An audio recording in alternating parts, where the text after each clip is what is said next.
Jawa Pos TV. Hari ini program Jejak Kota barengan saya Puput Puspitasari dari Kota Magelang. Saya ingin mengajak Anda semuanya untuk melihat-lihat seperti apa Museum BPK RI yang ada di Kota Magelang. Yang katanya museum ini satu-satunya di Indonesia. Seperti apa isinya, seperti apa bangunannya, seperti apa fasilitasnya.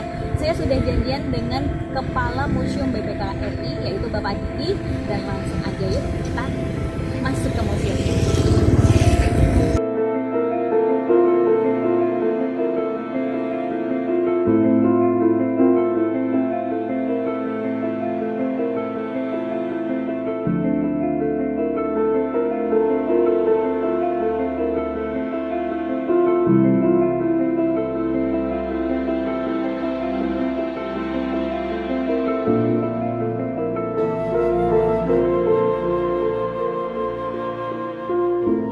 Oke, sahabat Jawa Pos TV, sekarang saya ingin bertemu sama namanya Pak Diki dan beliau ini adalah Kepala Museum BPK RI. Jadi kita langsung masuk.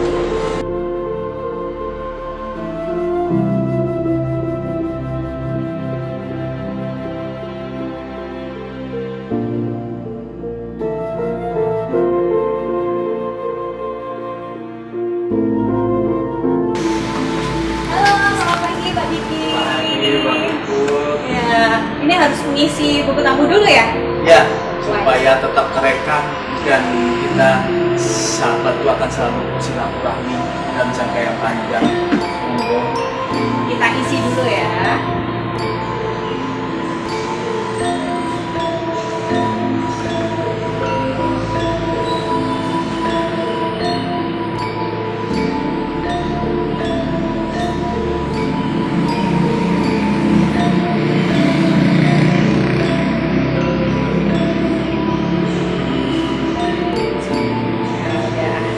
Dasar ini ya. Terima kasih. Siap, Pak Diki. Saya pengen main ke sini karena penasaran banget. Katanya Museum BPK RI ini satu-satunya di Indonesia ya. Cuma ada di Magelang. Ya, memang BPK hanya punya satu museum, yaitu museum yang ada di Kota Magelang. Tapi yang bikin penasaran itu katanya dari tampak luar sama dalamnya itu beda banget gitu. Oh, iya. Ya. Kita boleh masuk nih, Pak? Silakan, Pak. Oke. Memang Museum BPK ini secara bangunan memang salah satu cagar budaya. Jadi kita benar-benar secara konstruksi kita mempertahankan dan kita dalam setiap renovasi atau apapun kita juga berkoordinasi, berkolaborasi dengan Balai Lestari Cagar Budaya. Jadi supaya bangunan ini tetap terawat dari sisi karena ini bangunan yang sangat lama. Oke, jadi memang sengaja dari tampak luarnya itu masih asli. Iya. Tapi Di dalam kita mencoba menjadi museum yang modern. Apa itu museum modern itu tidak bisa sambil berjalan. Kita melihat seperti apa sih museum BPK. Oke, siap. Tapi rasa modernnya udah terasa banget di ini lobby ya Pak ya berarti ya? Jadi sekarang kita posisi di ruang lobby. Jadi kita pertama menampilkan denah dari museum kita. Jadi kita akan berjalan menyusuri museum ruangan-ruangan yang ada di dalam museum BPK. Oke. Untuk saat ini kita ada di ruang lobby. Ya. Kebetulan di sini kita menyampaikan informasi tentang tagline dari BPK. BPK Perawat Harta Negara. Nah, ini memang kita benar-benar sampaikan kepada pengunjung bahwa kita BPK punya tugas yang mengawal harta negara. Siap ya, langsung wajib baca ini dulu ya Pak ya? Wajib baca ini, termasuk juga kita memperkenalkan harta negara itu seperti apa sih. Dan juga kalau untuk pengunjung pelajar, kita juga menyampaikan harta negara versi pelajar itu seperti apa. Siap, jadi intinya bisa diterima oleh semua kalangan Iya, gitu ya Pak iya. ya? Oke, nah teman-teman Jawa Pos TV, ini sekarang kita ada di lobby Museum BPK RI dan udah kerasa banget ya modernnya seperti apa di sini. Kalau ini apa namanya? Nah, ini adalah C20. Ya, C20 itu adalah dukungan dari BPK terhadap yang barusan kita launching, barusan kita menjadi panitia utama yaitu G20. Oke. Kalau G20 itu dia lebih ke government. Nah di situ kami BPK merasa bahwa dalam kegiatan G20 juga perlu ada suatu gerakan bersama C20, yaitu BPK dari 20 negara yang tergabung dalam G20. Maka di sini namanya C20. Oh, gitu. Jadi ini baru, yang Ya, baru di lobby ini atau bagaimana? ya, ini karena ini adalah salah satu prestasi BPK, makanya kita bikin suatu konten khusus untuk menginformasikan kepada masyarakat bahwa BPK sebagai lembaga di Indonesia ini juga punya peran penting di dalam G20. Oke, siap. Jadi kita sekarang lanjut ke Kita masih ke lobby yang kedua. Oke. Kita masih ke lobby. Nah, ini keren sekali ya. lobby kedua, Ibu. Ya. Ini kita begitu masuk, kita langsung dihadapkan pada dua tokoh selama kita. Beliau berdua ini punya peranan yang sangat besar bagi lahirnya berdirinya BPK. Bung Hatta sebagai salah satu anggota dari BPK pada waktu itu, beliau menyusun Undang-Undang Dasar 1945, di mana di situ beliau menyampaikan bahwa suatu negara yang akan terbentuk itu harus punya suatu lembaga yang mempunyai tugas memeriksa keuangan negara. Nah, di situ beliau mengusulkan adanya BPK. Nah, oleh Bung Karno, BPK ini organisasi sudah berdiri di tanggal 1 Januari 1945. Oke. Artinya begini ya, ini adalah sejarah yang tidak boleh terlupakan. Iya. Karena benar-benar diabadikan dan porsinya memang lebih besar ya, Pak. Oke. Nah, kan di belakang kita ini adalah lukisan batik. Ini adalah lukisan batik karya dari lukis batik di Jakarta, Pak Kuswaji. Lukisan ini terinspirasi dari ide Bapak Margareta Kusuma. Ketua BPK tahun 1982, dia ingin ada lukisan batik yang bisa menjadi filosofi bagi pegawai BPK, bagi BPK itu sendiri juga.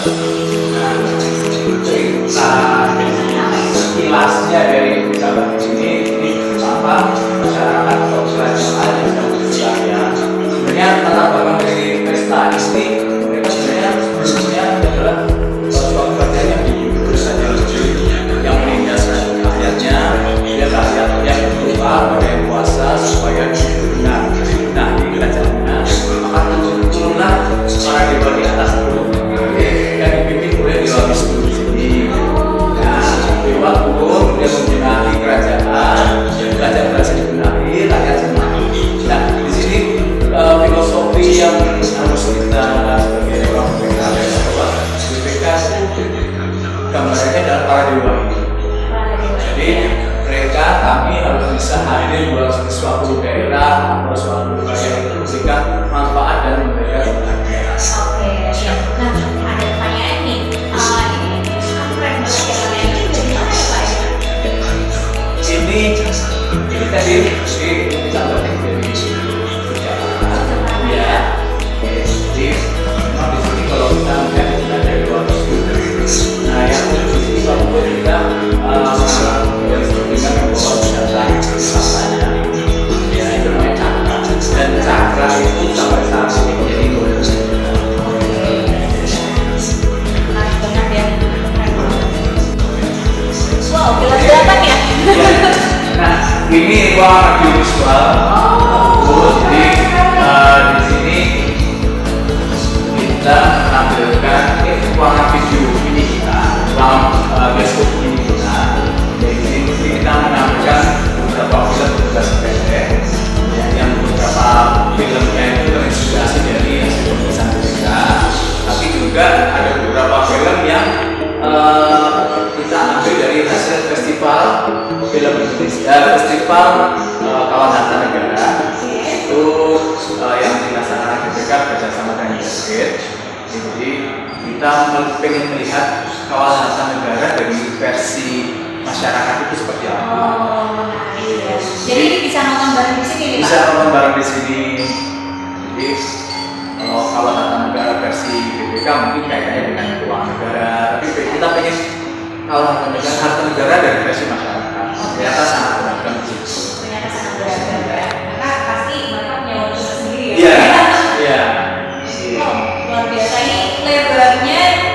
Berapa nih Pak? Kita bisa nonton dengan ini sekitar 7 kali 3 meter.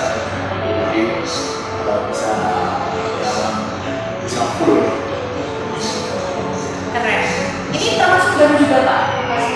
Ya, jadi memang museum BPK sebenarnya sudah cukup lama. Kita sudah ada sejak tahun 1997. Jadi kita hanya museum yang hanya menempati 2 ruangan. Kemudian tahun 2016 kita tutup total untuk mengadakan renovasi untuk lebih mempercantik museum, dan kita juga juga museum ini bisa modern. Oke. Ini baru ada tahun 2016. Kayaknya ini salah satunya museum modern di Kota Medan sih. Oke. Modern ya. Nah, kita masuki ruang wajah BPK. Ruang wajah BPK ini kita menginformasikan segala hal terkait BPK. Landasan hukumnya itu apa, kemudian struktur organisasinya seperti apa, kemudian kegiatannya apa saja sih BPK itu. Nah, seperti ini kita menyampaikan kedudukan BPK dari sisi tata negara. Nah, jadi kita BPK itu sejajar dengan DPR, dengan MPR, dengan Presiden, dengan MK, MA, kemudian Komisi Judisial, Komisi ya ada. Jadi di sini juga ada pasal-pasal yang mungkin bisa kita lihat gitu ya. Ini juga undang-undang dasar 1945. Menarik sekali sih kalau dibikin seperti ini ya Pak ya. Dan di sini juga kita menyampaikan nilai dasar BPK. Nah, nilai dasar BPK kita sering menyebutnya IIP. IIP itu dari integritas, independensi, dan profesionalisme. Nah, kita jadi salah satu ciri dari museum modern adalah pengunjung tidak hanya berinteraksi dengan pemandu, tetapi juga bisa langsung berinteraksi dengan museumnya. Oh. Oke, misalnya seperti ini yang sederhana. Kita ada integritas, mungkin apa sih integritas ini? Kita berwarna orange, kita baru. Nah, ini sederhana saja. Kemudian independensi apa sih? Kemudian profesionalisme itu apa? Jadi ngikutin ya. Ini abu-abu profesionalitas nih. Oke. Nah, ini juga menurut kami juga ini tidak hanya untuk pegawai BPK saja, ketiga nilai dasar ini, tapi juga bisa untuk seluruh masyarakat, bahwa nilai integritas, nilai kejujuran, nilai independensi, dan profesionalisme harus kita junjung tinggi. Oke, ini soal profesionalisme nih ya. Ini ada uraiannya juga ya ternyata ya. Kemampuan, keahlian, dan komitmen profesi dalam menjalankan tugas. Kalau kayak gini pengunjung langsung bisa langsung membaca sendiri, bisa. Siap. Kita lanjut lagi nih. Ini udah warna-warna Tosca nih, sekarang warna kuning. Kita memang seperti tadi setelah renovasi kita mencoba menjadi museum arsitektur itu juga. Kita mengikuti perkembangan zaman lah, seperti itu. Jadi kita menghilangkan persepsi bahwa yang namanya museum itu harus monokrom, harus berwarna krem. Kita full color yang bisa menarik. Mantap ini. Kalau hal kayak gini kita nggak berasa yang di museum sih Pak. Nah, ini juga ada game juga Pak Bu. Wow, ada game-nya. Jadi syarat menjadi anggota BPK. Bisa dicoba ini? Silakan. Play.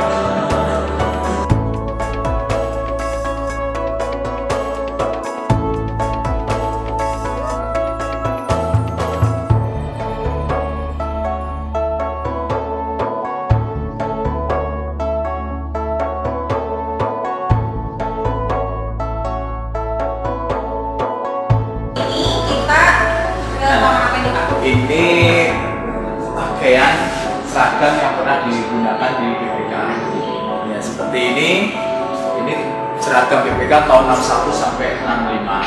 Oke, kemudian itu tahun 66 dan ini tahun 2016 hingga sekarang masih kita gunakan. Yang sampai sekarang ini ya Pak ya? Ya. Ini kita gunakan di Senin dan Kamis. Termasuk di museum ini? Iya.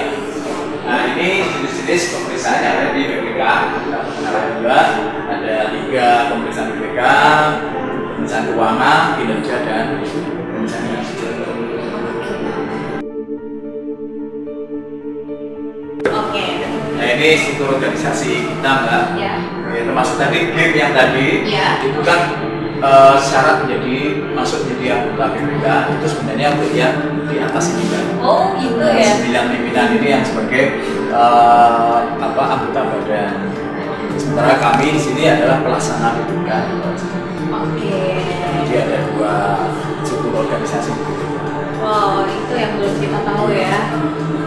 Warna-warni banget ini. Ini siklus pemeriksaan BPK.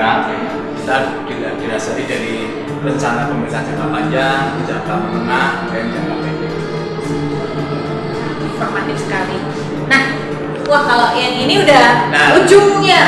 Museum wajah BPK ini infonya banyak, jadi kita beri sedikit sentuhan refreshing di sini. Oke. Ini ada permainan, jadi ini permainan cocokologi. Cocokologi ya. Kita menyebutnya cocokologinya di sini, misalnya B, P, kemudian di sini. Nah, Oke. dan ini kepala, badan, kakinya. Siap. Kenapa ada ini? Apakah pengunjungnya juga dari kalangan anak-anak juga banyak yang Oke, di sini? kita untuk pengunjung memang tidak membatasi dari usia PAUD sampai dengan umum itu kita terima juga. Kemudian ya mohon maaf adik-adik yang khusus pun juga kita terima juga. Ya SLB atau apa, monggo silakan, kita tidak membatasi usia maupun kondisi. Jadi karena itu alasan BPK kemudian memberikan apa ya permainan yang Ya. edukatif juga ya untuk Iya. mereka ya, Iya. yang bisa dinikmati oleh anak-anak usia dini, pelajar, mahasiswa. mahasiswa.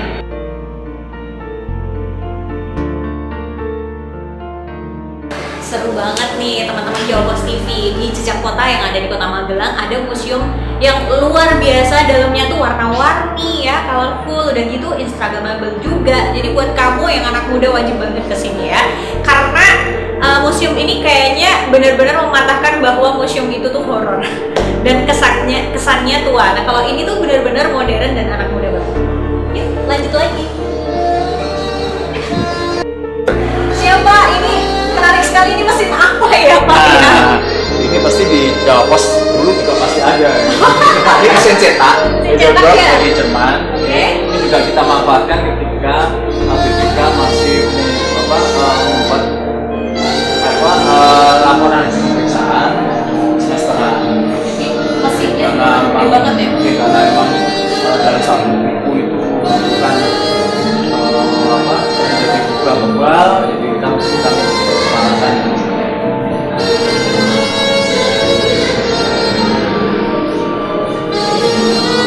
Dan ini dulu bawanya ke sini pakai apa Pak? Karena mesinnya kan pasti sangat berat ya?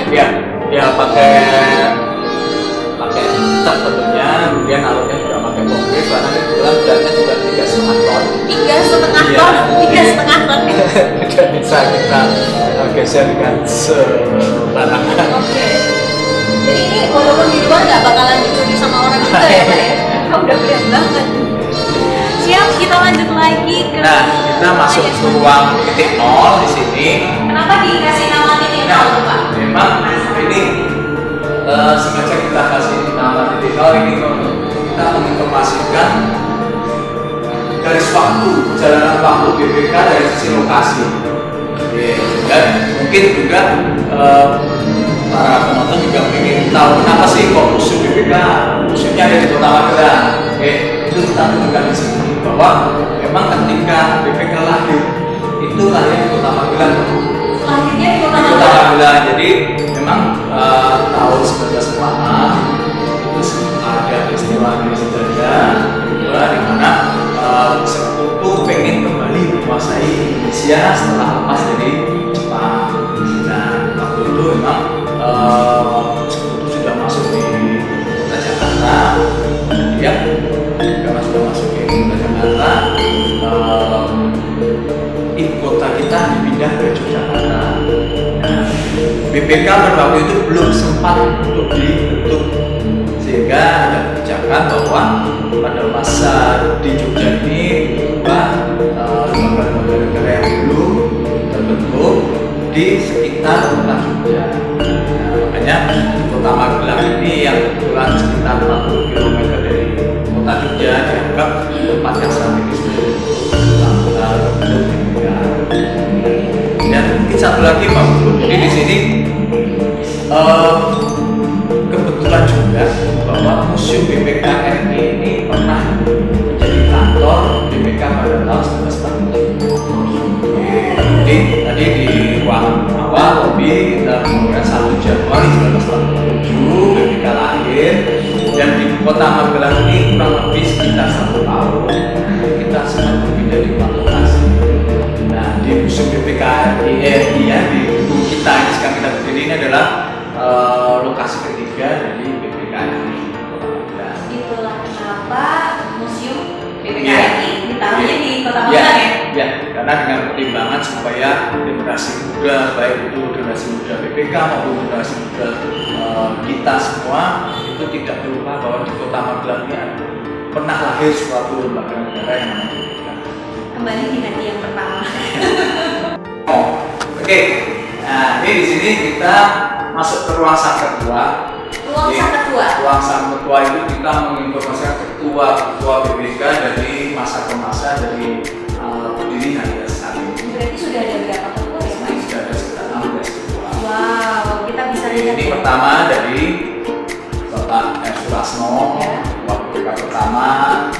Dan ini, jadi kita bagi menjadi 4 periode.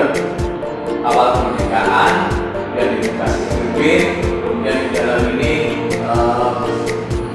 Orde Baru dan masa reformasi. Nah, di sini kita tampilkan secara touch screen. Jadi informasi-informasi tentang ketua-ketua BPK ini kita sampaikan, kita masukkan dalam komputer supaya komputer bisa touch screen mencari informasi sendiri di sini. Misalnya seperti ini, Pak Dana Supriyogi di sini beliau 2 periode memimpin BPK, satu dan dengan informasi baik Bapak Nasution. Ada capaian ini Iya, juga ya. capaian, ada informasi, kemudian ada galeri-galeri fotonya juga. Oh, kita bisa lihat masa dulu pemimpin ya, Pak ya. Iya. Kalau kita main ke museum BPK RI nggak cukup loh, karena hampir setiap halaman fasilitasnya juga Mempunyai tema masing-masing. betul. Iya. Berarti punya tema berbeda-beda. Iya. Nah, ini ruang BPK. Ini menginformasikan ketua-ketua BPK pada saat berlakunya undang BPK nomor 15 tahun 2006. Di sini, nah ini untuk kepemimpinan sekarang ini. Ya. Ini Ismail sebagai ketua, yang Bapak Ida sebagai ketua, dan kita lainnya. Ini kalau saya ini ya, dan ini ada yang membuat saya penasaran. Di sini ada pohon apa ya sebutannya, Pak? Pohon BPK? Pohon Undang-undang ya? pohon undang-undang BPK. Oh, Jadi gitu. kita membandingkan sebelum ada undang-undang dan setelah ada undang-undang BPK. Sebelum ada undang-undang Ya. BPK dan Sudah. Jadi di sini misalnya dulu laporan pemeriksaan disampaikan pada BPR, dibandingkan laporan pada pemerintah dan bulan gubernur. Karena semua hal-hal laporan bisa disampaikan ke masyarakat luas melalui mekanisme dari lembaga perwakilan. jadi lebih transparan. Lebih transparan. Nah, ini ruang PK Jogja. Di sini kita menginformasikan peran partisipasi maupun prestasi BPK di dunia internasional. Jadi di sini kita aktif, kita masuk dalam organisasi BPK sedunia, UNOSAI maupun se-Asia, ASOSAI maksudnya, dan se-Asia Tenggara, ASEAN-ASAI. Nah ini kita sudah dipercaya oleh pemeriksa lembaga-lembaga PBB yang menggunakan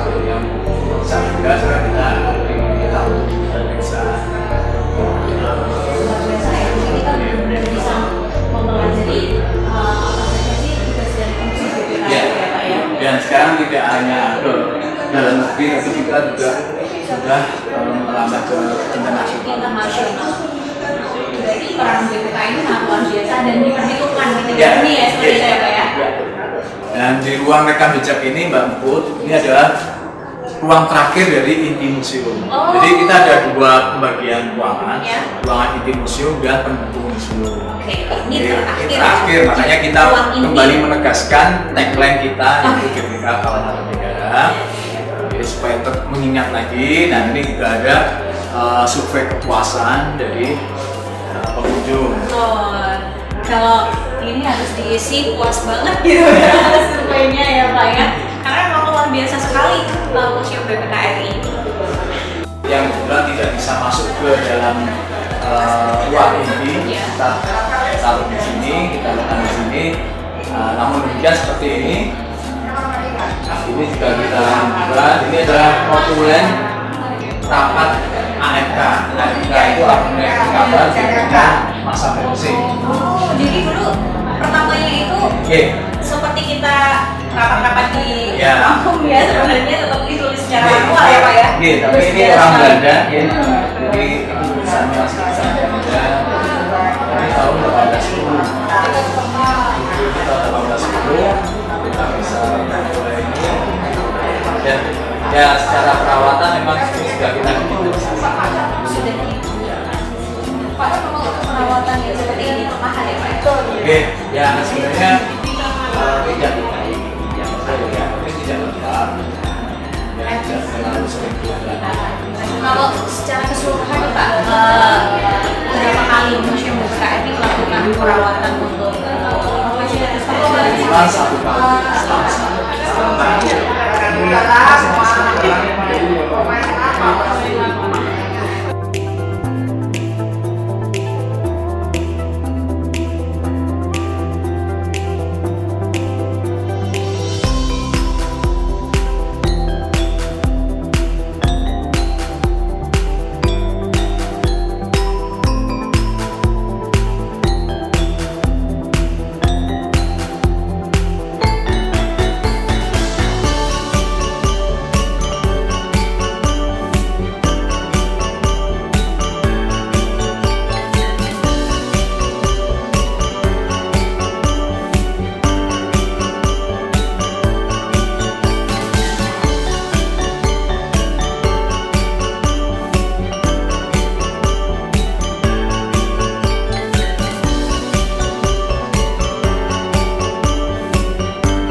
Pemirsa Jawa Pos TV, sekarang saya berada di titik terakhir Museum BPK RI. Ini adalah panggung terbuka yang digunakan oleh Museum BPK RI untuk menggandeng komunitas-komunitas yang ada di Kota Magelang dan sekitarnya. Tentunya dalam rangka untuk meramaikan Museum Indonesia ya, yang ada di Indonesia. Nah, Museum BPK RI ini ternyata adalah museum postmodern dan mengusung benar-benar modernitas dan juga fasilitas-fasilitas yang sangat canggih. Jadi buat kamu nih, buat Anda semuanya yang mampir ke Kota Magelang, nggak ada salahnya untuk mengunjungi Museum BPK RI. Untuk itu, sekian dulu program Jejak Kota di Museum BPK RI dan nantikan program selanjutnya. Bye!